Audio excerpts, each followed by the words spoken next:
Para entender la obra de la Inmaculada de Facistol, primero hemos de entender la etapa de la que proviene, el barroco. Para ello vamos a analizar el panorama histórico, sociológico y cultural. La cronología del barroco data del siglo XVII y se extiende hasta la primera mitad del siglo XVIII. Las claves de la época son: el siglo XVIII se caracterizó por una profunda crisis económica, demográfica y política, que hace que España pierda su hegemonía en Europa. Termina el siglo con la Guerra de Sucesión, que supone la llegada de la dinastía de los Borbones. También destaca la profunda religiosidad dirigida por la Iglesia con el apoyo de la monarquía. Estas dos claves, crisis y religiosidad, determinan que el barroco sea un arte y cultura de tipo propagandístico y conservador, del orden establecido y la fe contrarreformista. Para conseguir estos objetivos, la expresión artística se dirige sobre todo a los sentidos. Arte dirigido como ver, a llegar al pueblo mediante recursos, nuevas emociones, etc., sentidos o sentimientos. Contrasta la decadencia económica y política con el esplendor cultural y artístico, como por ejemplo los autores y escritores Lope de Vega, Calderón, Velázquez y Murillo, conocido como el Siglo de Oro. La sociedad era muy religiosa, por este motivo existe gran demanda de imágenes, incluida la de las cofradías, hermandades, gremios, cuyo paso desinflaban en Semana Santa. Se extiende y populariza la imaginería como el arte de tallar, pintar imágenes religiosas en madera.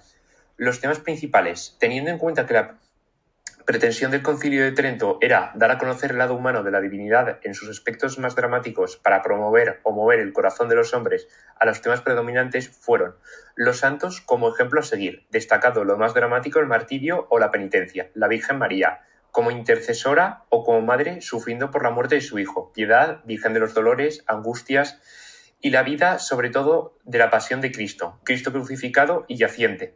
Inmaculada de Facistol de Granada, hecha por Alonso Cano. Pocas veces una obra de tan pequeño tamaño como esta escultura de la Virgen Inmaculada de Alonso de Cano ha suscitado tanto interés y devoción. Quizás sea simplemente por la sencillez con la que el artista perfiló la escultura de una Virgen que se asemeja a una mujer normal, esta vez sin ser la Madre de Dios, sin ser en realidad una virgen, sino tan solo una mujer joven que acepta los designios divinos. Alonso Cano es una de las figuras más destacadas del arte barroco español.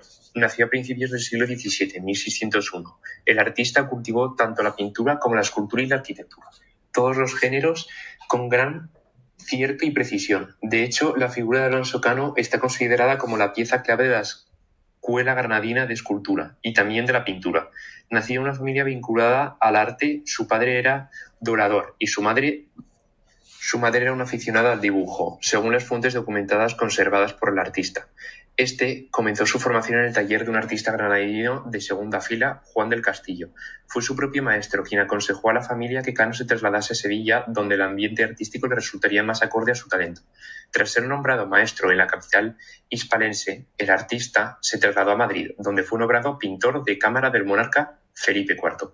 No obstante, su vida personal y artística sufrió un grave revés al ser acusado del asesinato de su propia esposa y tras algún tiempo dedicó a mudarse a su Granada natal, donde permaneció hasta su muerte. Pese a todo, la influencia artística de Alonso Cano sigue siendo patente en toda España. En el año 1655, el Cabildo de la Catedral de Granada le encomienda al artista la realización de una pequeña escultura de la Virgen María para decorar el facistol del templo, un gran atril donde se colocaban los libros del coro. La obra no fue entregada hasta el año siguiente, pero entonces los comitentes quedaron tan impresionados con la escultura del artista que decidieron situarla en la sacristía del templo con el fin de poder apreciarla mejor. La Inmaculada de Alonso Cano es una pequeña talla de poco más de medio metro de altura, tallada en madera de cedro y policromada.